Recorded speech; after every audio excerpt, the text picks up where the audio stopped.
Party and Breakfast Week 25, look, PPL is here. My favorite time of year. Blood, sweat, and tears dripping all over the gear. Yeah, NFL is back, so is PPL. Let the game get started. Time to see who will prevail. Yeah, the wait is over. Yeah, it's time for fantasy. It's time to draft and build a team that's capable to win the ring. As the GAFF attack back to back and try to get him free. He's chilling on the throne where everybody wants to be. Yeah, we all want the money. Everybody pay the fee. For me, I'm trying to win it just to brag about my team. Everybody wants to read, but it ain't easy to achieve it. But believe it when I say it, feels so good when you receive it. Yeah, PPL is back, PPL, the league is whack. You can say I'm talking smack, now I'm only speaking fact. Every week we got the live show, each year we got a nice flow. The others they can see us like they're playing with their eyes closed. PPL we ride, PPL we live, PPL we high, we the best you can't deny.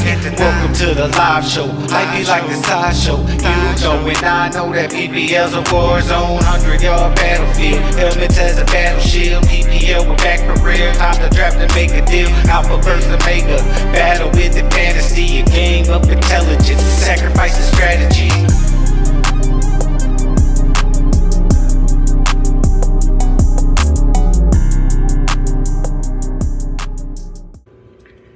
PPL Live Week 2. We are here ready for the second week of the PPL season. A very, very entertaining Week 1. We are here. Ulysses S. Hey, give them a what's up. What's up, PPL? We are here ready to go PPL Live. But before we work into Week 2, we got to take an eye back to our Week 1 scores. Starting with the United players, the Destroyers, opening the season with a big statement from Derrick Henry. 100 to the Argonauts, 95. KILLA Kev asks Ulysses how he wants his eggs. Scrambled or over easy, 102 to Squad Underestimated, 99. Appease the Gods gets the big win in opening up to get back to the top of Omega, 114 to 100. Only for the Boss keeps it alive, shows that there's still some fight in them, 109 to 95. And the defending champs open the season in style, big win, 116 to the Skulls, 108. Man, what do you think of these scores, man? I mean, this is why we love the game. I mean, teams that we think should win, teams that we think are going to struggle, go out there and dominate. Right. I mean, it's another season, and I'm so excited that it's here. No, definitely. And before we get into Week 2, let's take our last eye back to Week 1 with the good, the bad, and the ugly. You know how it works, good, bad, and ugly for our Week 1 matchups and our Week 1 whole situation, man. Give me a good, bad, and ugly for Week 1. Yeah, I mean, nothing's going to blow anybody's mind here. I'm going with the GAFF. I mean, of course. Start his attempt for a three-peat. He went out and left no doubt. And I'll say, you know, we saw a lot of what we expected. Jalen Hurts really just set the tone. Yeah. But what I'll say is, and why this was so fortunate is that, I mean, when you look at the other side, Josh Allen scoring 42 points, you got to feel pretty fortunate to walk away from this a winner. Yeah. You look at the bench, Aaron Jones, Zay Flowers, Jacoby Myers, and Michael Pittman were all in double digits. So I think it was a good week for the GAFF simply because the Skulls didn't get the best lineup in form. Hard to know early on in the season, but they certainly risked it with some youth. And I think that that for that reason, it was just a good week to be the GAFF. No, definitely, man. Give me your bad. Bad was Patty's twins, and I don't think really they could have done anything differently. I mean, we could look at Javonte Williams and Justin Herbert and say, hey, maybe they should have been in a lineup, but, you know, you're not going to do that over a starter. The reason I'm giving it bad is the injuries, man. Right. Brock Purdy, Xavier Worthy, St. Brown, George Kittle, like, it's just early on in the season for this to be the situation. Xavier Leggett is just looking like the quarterback play out there isn't where it needs to be. Right. So there's just a lot of question marks for the Twins. It wasn't a great week, and again, they look to bounce back. And what's your ugly? Ugly was squad, man. You know, going from and it's partly because of expectations. Ulysses, quick question: is this displaced aggression because KILLA Kev got one over on you? No, I mean, this had a lot less to do with Killa Kev. I mean, Gino, we were talking, the spread this week was only 20 points from low to high, right? Right. So this just came down to minutia, and this is where I'll tell you where Squad lost this matchup. Because Bo Nix, Dak Prescott, basically relatively similar play. Right. The stalwarts did what they did. Tyreek, I mean, Miami just shat the bed. But losing Brock Bowers, we'll see. I mean, hopefully it's a short-term injury. The place where he lost me was with the Lions coach. Okay. You're dealing with a team that lost its OC, lost its DC, who both played in closer games than you did this week. Right. Let's say that. Yeah. And you're playing your divisional rival on the road, who the other team has it. So, I mean, in essence, again, it all came down to the Packers-Lions game, and you chose the Lions. And again, it's just not the same team that it has been. And again, maybe what we're seeing is that the Lions peaked similar to Squad. I mean, those seasons of no excuses are looking a little bit ago. Nah, man. I'm gonna flip it up this season. I'm not gonna definitely just target one team with the good, bad, and ugly. I'm gonna go more themes that I'm seeing around the league. And for my good this week, the good thing I noticed about week 1 was unpredictability. I thought that things jumped around the league.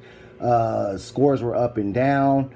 Teams were up and down. A lot of the matchups really came down to, tight decision making. And it was a very unpredictable week. Obviously, as displayed by the scores, it was a 21-point spread between the highest score and the lowest score, which is, I think it was a pretty tight score in the PPL. I don't think we've had an opening week like that. No one really blew up, and no one truly disappointed.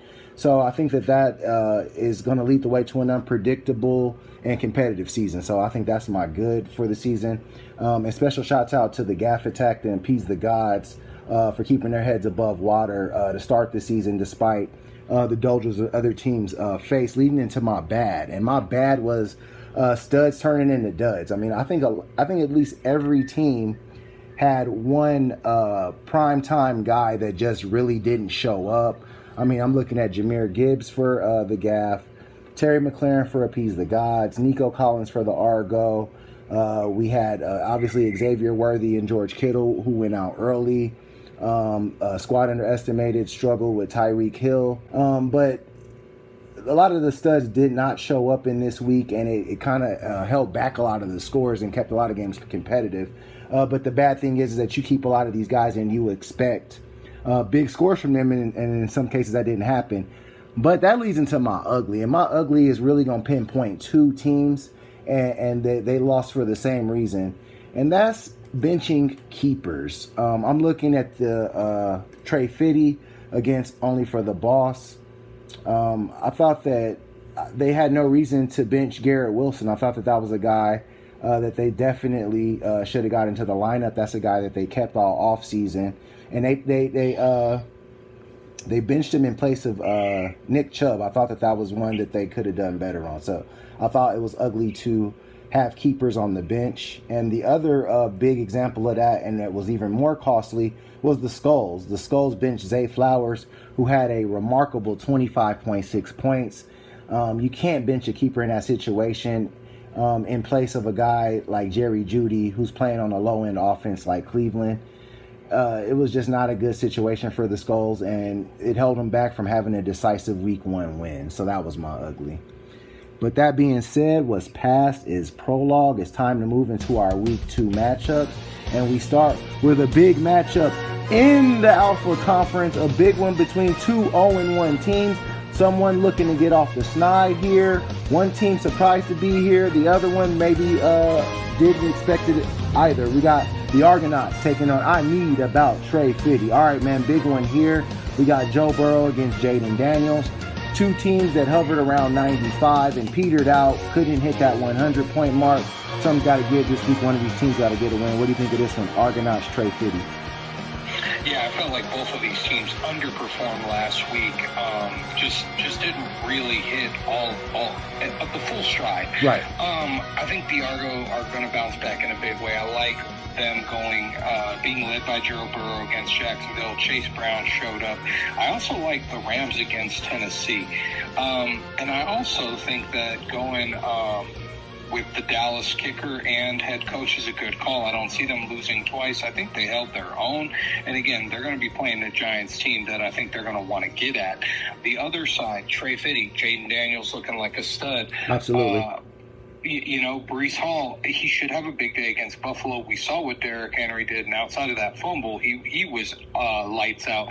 I also like the Marvin Harrison Jr. against Carolina and the Cardinals D against Carolina. Okay. They should absolutely, I think, feast on that. The one thing that Trey Fitty's doing that's giving me a lot of trepidation is going 49ers coach on the road against New Orleans. Mm-hmm. Now, if they were fully healthy, I'd say absolutely. Right.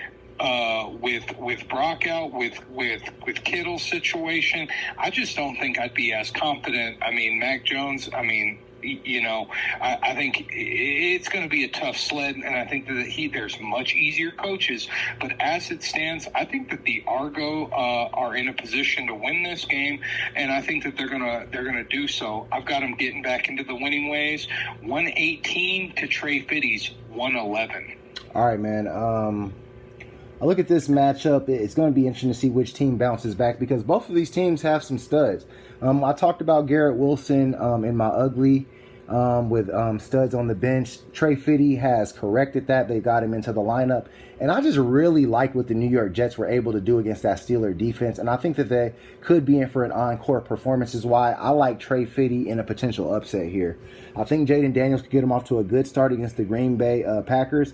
I think Green Bay played a little over their head because they were playing a divisional rival. Despite Detroit's great record, Green Bay is very used to Detroit. They know how to attack them.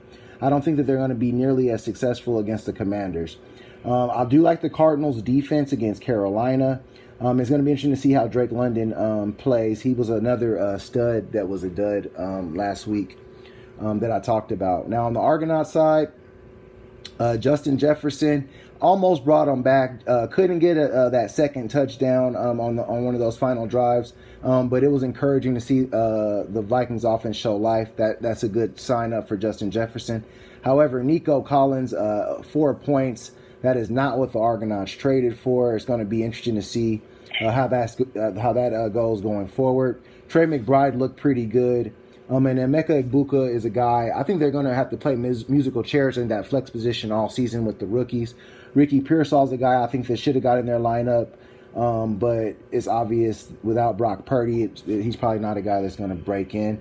At the end of the day, I think it's going to be close, but I actually like Trey Fitty in an upset led by a double dip from the Jets, and I think that the ball's going to go Marvin Harrison Jr.'s way more than Trey McBride's, and I think that might spoil the day for the Argonauts. I got Trey Fitty getting a 1-1 at 124 to the Argonauts 119. And moving on to our next matchup, we go into our interconference matchup of the week, a matchup of last year's Final Four, a big one between these two teams.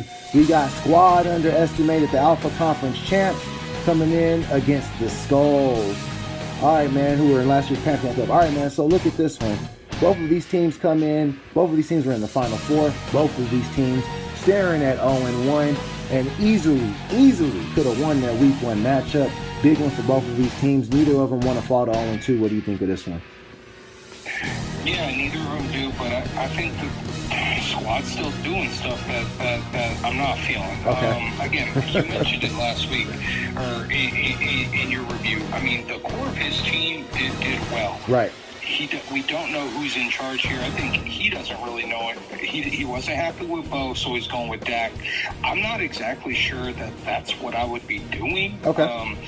But And I also think that he could get a better matchup than Tyreek Hill. I mean, I wouldn't want to touch anything with Miami right now. Okay. You went out and got Travis Hunter early. See what this guy can do.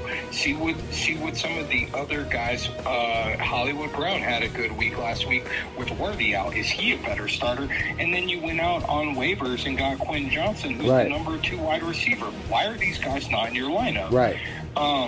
Brock Bowers being hurt and potentially not going would be a critical blow. His status is uncertain, and he's going Lions coach again. Again, Bears are an easier target here than Green Bay. Right. However, the OC and DC situation being what they are, this team's not going to get dramatically better. There are easier choices earlier on in the season. Other side, we've got Josh Allen, who was looking in early MVP form. Yeah. I like the lineup switches, and outside of Tyrone Tracy, I think that he's strong. Right. Aaron Jones against Atlanta, Jamar Chase, I expect to come back. Huge bounce back for him. I mean, again, Zay Flowers, the number 1 wide receiver, and they're going against Cleveland. I think that that's going to be a matchup. And then again, Cowboys against the Giants. I think they're going to be coming. And I like the Rams on the road against Tennessee. Like that close call. Cam Ward has a lot of talent, but that team is not talented. And so I've actually got Skulls in a leave no doubt performance. Mm-hmm. I've got them winning this one big. Our first 140 2-point performance. Okay. I've got squad going 133 to 142. Okay. I'm with you, man. I like the Skulls in this matchup. There's been rumblings within the organization of Squad Underestimated that they are a bit concerned about the age of the core of their lineup. Tyreek, over 30. Christian McCaffrey, over 30. Alvin Kamara, over 30. Saquon Barkley, over 30. Dak Prescott, you got him in the lineup, over 30. Brock Bowers, your young stud, injured. It is looking really tough for Squad right now. And they're all coming off of, I feel like, high week ones. If you notice, a lot of the times when teams, especially players, when they get older, when they have a high week, the next week there's that natural dip. I think the Squad is in for the dip this week. On the Skull side, I think they're in for the come up. Ladd McConkey did not get busy. Expect him to get busy this week on Monday night. And Jamar Chase, they playing games out there. They need to get that man the ball. If Aaron Jones can continue to do what he did at the end of that Monday night game, and Zay Flowers continues to make plays the way he did, I think this is a runaway for the Skulls, man. I'm with you. I got them going for a big one, too. I got them going 142 to Squad Underestimated's 129. And moving on to our next matchup, we go into the Omega Conference for a critical one for the Twins. They can't fall to 0-2, and they don't want to against this team. We got a good one. The United play as the Destroyers, coming off of a stellar Week 1 game, go up against Patty's Twins, who are aching to get back at it after that injury-riddled Week 1. All right, man. I basically laid it out right there. Both of these teams coming in feeling much, much different. What do you think of this one? Yeah, I mean, my thoughts are similar to the breakdown earlier, man. I mean, Patty's Twins had a bad week, and it was primarily due to injuries. All those injuries are present going into this week. I mean, you know, Kittle's on the IR. Worthy and Purdy are not playing this week. Malik Neighbors is banged up. I mean, you hope to see these other guys get in the mix. And then the Eagles coach, I mean, yeah, they won the Super Bowl. They're a hot team. You know, we were talking, they didn't look, you know, fantastic against Dallas, and Dallas certainly held their own. Right. And Kansas City's going to be looking to bounce back. It's really hard to see them going 0-2. The other side, though, I mean, it can go. It can really go off. Again, I think Kyler and company have a great matchup. Derrick Henry, I mean, he had a great game and made a mistake. And again, I don't think he's going to forget about that. And Baltimore's run heavy. Yes, we haven't seen the. You know, we just haven't seen the best of Genty. Pickens and company, I think, are gonna eat this week. And I think that the Lions D should have a decent time against Chicago. Okay. I mean, that offense is doing some silly stuff, and so they're going to give up some points. But I think, again, Bills coach against the Jets, even though that should be a much tighter matchup, they found a way to win. And so I've got the UP in a squeaker here. I think that they go 109 to the Twins 106. All right, man. I'm going completely the other way with this one. You actually called it last week that the Twins may have should have looked at Justin Herbert. They're forced to now, and let's just say it. He looked like the best quarterback in the league last week. So the Twins are getting that into their lineup this week. I think that only helps them. Javonte Williams, another guy, looked like one of the better running backs in the league last week. They're getting that into their lineup. So they're infusing their lineup with some good players. There was one player that did benefit more than anybody from Joe Flacco playing in Cleveland, and that player was David Njoku. No, he's not George Kittle, but he's a more than serviceable replacement for George at a position that is very, very thin. So I like the Njoku play, and basically she's got quality replacements in all the positions that she needs them at. Now, if Malik Neighbors is banged up, that is one that she's not going to be able to replace it all that well. Don't like that Eagles coach, but when I look at the United players, I mean, if Derrick Henry hangs on to that ball and they take that coach loss, they lose their week 1 matchup. It was really, really thin for them. They got 2 guys in that Chicago offense that you're not feeling, and they didn't make a big impact. Justin Jefferson could have easily overtaken them on Monday night. Kyler Murray just doesn't leave me with much inspiration. The most formidable players that they got are Genty, Henry, Higgins, and I would say that's about it right now. They really need Rashee Rice to get back into that lineup to get their strength going up. At the end of the day, I think the Twins find a way to get by and get the score.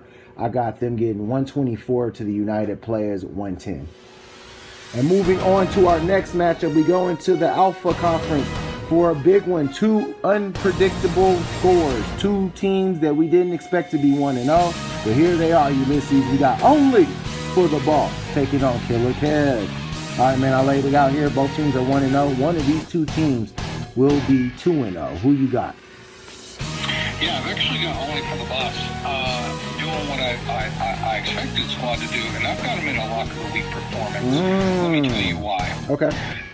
CJ and company in Houston, I'm not thrilled with what's going on there. Okay. I think that's just a big question mark for me. I think, you're already going Packers head coach. I'd probably be going Jordan Love in this matchup against Washington and just rolling with it. I mean, you've got Josh Jacobs already. A-Chain, I'm not sure what I would be doing there, but he doesn't really have the running back depth. But why is Etienne not in the lineup? Right. I mean, had a good week last week, and again, he doesn't have his best players in. I think he just should go Packers heavy, let it roll on Thursday night, and again, really put Only for the Boss in a position. He's not going to do that, and so I think he opens the door. Only for the Boston company, like I said. Kansas City struggled a bit last week, but I expect them to bounce back. They've been a team that, with injuries, they are a next man up role, and so I think that they're going to fare just fine. Okay. James Cook looked good. Kelsey, I think, and Deebo Samuel. I mean, again, he's got people in that game. Chiefs coach. Again, the one thing is I'm not sure about Texans. D against Tampa Bay, I think that he could go find a better option. But again, he's got the best lineup in. I mean, right now, the Boss's problem is his depth, and especially with his core players. I mean, these guys are going to be shouldering the load. I expect them to have one of their better performances of the year. Uh-huh. And again, lock of the week performance. I've got Only for the Boss going 120 to Killer Kev's 94. All right, man. I'm predicting more egg on the face, man. I don't know how you want the egg this time, but I got Killer Kev in this one. I like the matchup against Tampa Bay. If anybody could probably drag the Texans into a high-scoring game, it's the Buccaneers. I do like Josh Jacobs on Thursday night. I think that the running game of the Packers is the real catalyst for their success. and it's centered around Jacobs. He's been a linchpin in that offense, and he's been a linchpin for KILLA Kev since he's had him. I think Mike Evans is due for a big bounce back, and he's in a great position to be there to save the day in a Monday night situation. And like you said, the Packers look like one of the better teams in the league to open the season. And Micah Parsons didn't play much for that defense in that opening game. So I expect him to get way more snaps and chase Jaden Daniels around. And I think the Packers actually will end up winning that game. And at the end of the day, I think KILLA Kev gets this one. I got KILLA Kev led by some magic from Brian Thomas Jr. and Jackson Smith and Jigba getting this one over the Boss. 114 to the Boss's 110. And moving on to our prestige matchup of the week, a rematch of last year's Final Four, a rematch of last year's Omega Conference Championship, two of the top teams, two of the original five. We got Appease the Gods, last year's Omega Conference champions, taking on the defending Pantheon Cup champions, the GAFF. All right, man, big one here for both of these teams. Appease the Gods has done a really good job of getting the GAFF in the regular season. However, the GAFF got them when it counted the most in that Final Four matchup. Appease the Gods obviously want to get back at them. Very, very, very close projection, 127 or 126. 1 point spread on this one is everything you want for the prestige matchup. Who you got? Yeah, I mean, I love this matchup. It really hope it lives up to the billing. Appease the Gods, I think, has a strong lineup, and I think had a strong opening round. I mean, Lamar, near perfect performance, Bijan opening in a big way, and Appease the Gods getting a little bit of the action from last season. Chuba Hubbard was on Gaff Attack's championship run and did well. Cortland Sutton and DJ Moore are looking to have a lion's share of those offenses. And again, the Appease the Gods is able to get Sam Laporta. The big question here for me is flex. David Montgomery, I think Appease the Gods is thinking that maybe he'll have some gas for his old team. Yeah. But I like also the defensive play of the Steelers against Seattle traveling. We'll see how they did. Played a tough one, lost in a tough manner. And it's just hard to travel and do well. And I like the Ravens to bounce back big against Cleveland. Now I look at the GAFF. I think that they're gonna have a little bit more trouble this week. Now I think Jalen is certainly going to be trying to force the ball to AJ Brown. They only connected once last week. And I mean, if I know Spagnuolo, he's going to be spotlighting Jalen Hurts on the ground. So different look out of Jalen. He's going to have to be a little bit more dynamic. But Jahmyr Gibbs should eat. Bucky Irving should eat. CeeDee Lamb, I think, is going to have to bounce back big. Really let his team down there at the end. And we're having a DK Metcalf sighting, so we'll see if he can get in with what Aaron Rodgers is doing. Again, I think that the Bengals win, and so I think that this game, again, also lives up to the hype. And it's just what I saw last week. I think that Appease the Gods has a little bit more to be excited about. And again, regular season, they've taken care of business. I think that Appease the Gods wins a very close matchup, 125 to the GAFF's 123. All right, man, I'm with you. I got Appease the Gods in this matchup as well. I don't think it's going to be as close as you've got it. I don't like Jalen Hurts' matchup against Kansas City or A.J. Brown at Kansas City. I think CeeDee Lamb is due for a bounce back, but I think that CeeDee Lamb actually showed Dak Prescott that it may be time to look George Pickens' way a little bit more in certain situations, because CD shouldn't just be getting every single target, because I don't know if he's earning it if he's dropping the rock the way he was dropping it last week. Love that Tyler Warren draft pick. The GAFF had raved about this guy, and with good reason. He proved he made the GAFF a profit in week 1, and I do love the DK Metcalf pick. But other than that, the rest of their lineup isn't really appealing to me. I think that Jahmyr Gibbs is one of the biggest beneficiaries of what Ben Johnson did. We saw some of that transfer over to DeAndre Swift Monday night. Jahmyr Gibbs is still a phenomenal player, not saying he's not, but I don't think that the road to big-time scores and points is going to be as easy without that offensive guru dialing up plays. Now, on Appease the God side, Lamar Jackson was spectacular, and it seemed like they were running the ball most of the game, and Lamar still had a huge game. I expect that Cleveland is going to try to challenge them at certain points, and Lamar is going to have to be Houdini. I love Bijan on Sunday night. I love the way he opened the season. I said that he was at the altar praying to the gods at 10 a.m. immediately on Sunday because he got in for a 50-yard bonus right off the bat for ATG. Really opened the season up for them in style. That's how you open up a season. I love the Chuba Hubbard play. And Cortland Sutton, I mean, something's got to work in Denver because they did not look all that good, and we know that the ball's going to be flying his way.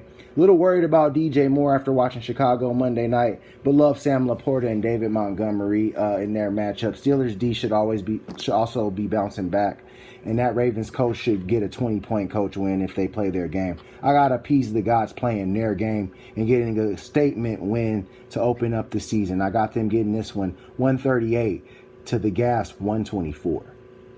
Alrighty, PPLers, thanks for another great week of PPL Live. I had a great week. I hope you did too. Like, comment, subscribe, do your things. Please comment, guys. Start saying stuff. Talk shit. Do what you got to do. Make it lively. Good luck. Have fun, and may the odds be ever in your favor. See you all week 3.